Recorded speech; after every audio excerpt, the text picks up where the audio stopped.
सुशोभित श्री परमहंस महान विभूतियों की दिव्य झांकियों को मन मंदिर में बसाते हुए प्रेम सहित मिलकर बोलिए जयकारा।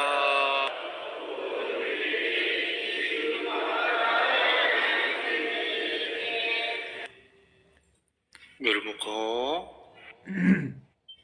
संत महापुरुष जीवों के कल्याण तथा उनकी आत्मिक उन्नति हेतु ही इस भौतिक जगत में नर रूप में अवतरित होते हैं। हम जीवों को मोह निद्रा से जगाने के लिए, मन माया से मुक्त कराने के लिए अपने कोमल तन पर अनेकों कष्ट सहते हैं। केवल भटके जीवों को आत्मबोध कराने के लिए उनकी महिमा अकथनीय है, बेअंत है। उनकी महिमा वाणी से भी परे होती है। संत महापुरुष जीवों पर अकारण ही अनंत कृपा बरसाते हैं। गुरु को वीडियो लाइक करना, सब्सक्राइब करना प्लीज। वे तो परम दाता है। तीनों लोकों की संपदा उनके चरणों में निवास करती है। सद्गुरु वास्तव में प्रभु के पावन प्रकाश की साक्षात मूर्ति ही है। उनका दर्शन परमात्मा का दर्शन है। जो भी जीव सच्चे दिल से, सच्चे मन से सद्गुरु की कृपा की याचना करता है, निश्चय ही उस पर दिव्य अनुकंपा उतरती है। जो भी उनका द्वार खटखटाने की कोशिश करता है तो उसके लिए द्वार खुल ही जाता है। यदि द्वार नहीं खुलता तो निश्चय ही हमारी भक्ति में, हमारी प्रार्थना में, हमारी याचना में कुछ कमी जरूर होती है। जो भी जीव उन्हें परमात्मा स्वरूप मानते हैं, उनके वचनों पर, उनके बताए हुए मार्ग पर अटल विश्वास रखता है, पूर्ण प्रेमा भक्ति से चलता है, तो वो निश्चय ही मंजिल पर पहुंचता है। परंतु जो संशय या भ्रम करता है, वे उस आंतरिक गुप्त खजाने से वंचित रहता है। और जो विश्वास रखते हैं वे आंतरिक दौलत को पाते हैं, मालो माल हो जाते हैं। बड़े ही भाग्यशाली होते हैं वे जीव जिन्हें पूर्ण सद्गुरु की चरण शरण प्राप्त होती है, जो नाम दीक्षा की दात प्राप्त करके सद्गुरु के अमृत तुल्य वचनों पर, उनके उपदेशों पर पूर्ण निष्ठा और विश्वास रखता है। एक बार ऐसे ही एक भक्त ने स्वामी रामानंद जी से पूछा कि मनुष्य आत्म साक्षात्कार किस प्रकार से कर सकता है। तो उन्होंने उस जिज्ञासु को जवाब दिया कि ईश्वर की कृपा द्वारा ही आत्म साक्षात्कार किया जा सकता है। तो जिज्ञासु ने पूछा कि ईश्वर की कृपा कैसे प्राप्त की जा सकती है। तब स्वामी रामानंद जी उनसे कहते हैं कि ईश्वर की कृपा पाने के लिए हृदय का शुद्ध होना अति आवश्यक होता है और शुद्ध हृदय से उनसे प्रार्थना करनी चाहिए। तभी ही तो ईश्वर की कृपा बरसती है।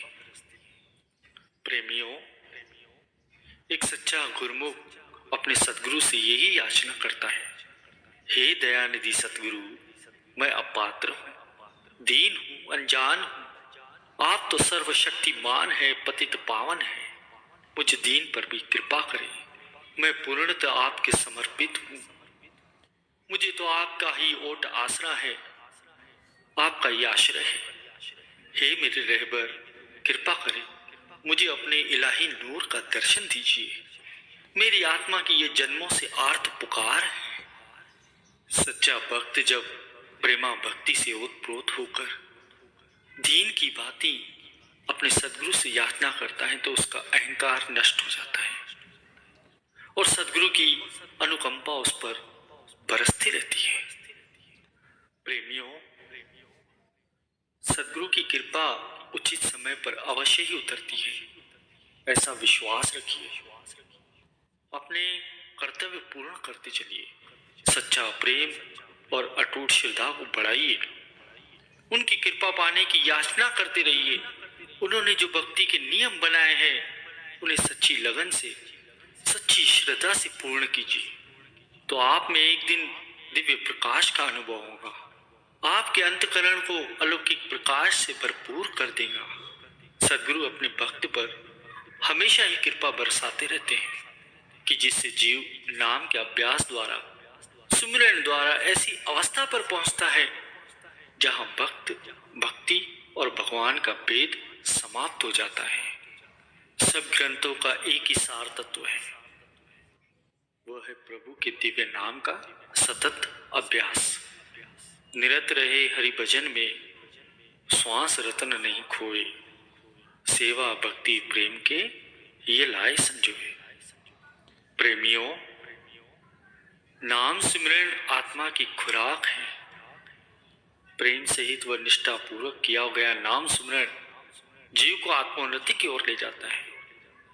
हर पल परमात्मा के जलवे से जीव आनंद विभोर रहता है। नाम का सुमरण नियम पूर्वक करना चाहिए, वो भी अटूट श्रद्धा के साथ।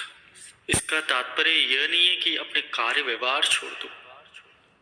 कार्य व्यवहार करते हुए दिव्य नाम का सुमरण प्रतिदिन नियम पूर्वक करना चाहिए, क्योंकि जीवन का प्रमुख कर्तव्य कौन सा है? प्रमुख कर्तव्य तो जीवन का अपने सद्गुरु द्वारा दिए हुए नाम की कमाई करना ही है।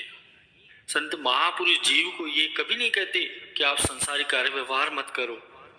जैसे भारतीय ग्रामीण महिलाएं जब दूर किसी नदी या कुएं से पानी भरकर लाती है तो उनके पास कम से कम 3 से 4 मटके होते हैं। वह सिर पर एक दूसरे पर रखकर उबड़ खाबड़ रास्तों पर भी बातें करते हुए चली आती है, परंतु उनका संतुलन कदापि नहीं बिगड़ता, चाहे वो चल रही हो या चाहे वो बातें कर रही हो। गुरु को वीडियो लाइक करना, सब्सक्राइब करना प्लीज। उनका ध्यान तो केवल अपने पानी से भरे हुए घड़ों की तरफ होता है। इसी प्रकार मनुष्य को भी अपने जगत के कार्य व्यवहार करते हुए अपनी सुरती की धारा को प्रभु नाम में तल्लीन रखना है। खाते पीते सोते जागते अपनी लीव को केवल सद्गुरु के बख्शे नाम में ही केंद्रित रखना है। एक इरादा होना चाहिए, अटल इरादा, कि मुझे निश्चित समय पर भजन अभ्यास पर बैठना ही है, चाहे मन माने या न माने। अपने मन को प्रेम से तो कभी ताड़ना से भजन अभ्यास में लगाओ। विचार करो कि अगर तुम किसी को मिलने का समय देते हो और उस समय वहां नहीं पहुंचते तो क्या तुम अपना वादा न निभाने की वजह से शर्मसार होते हो कि नहीं होते हो? तो ठीक इसी प्रकार भजन अभ्यास का समय, ये जो समय होता है वो परमात्मा से मिलने का समय होता है। तो तुम्हें भी अपना वायदा निश्चित ही निभाना चाहिए।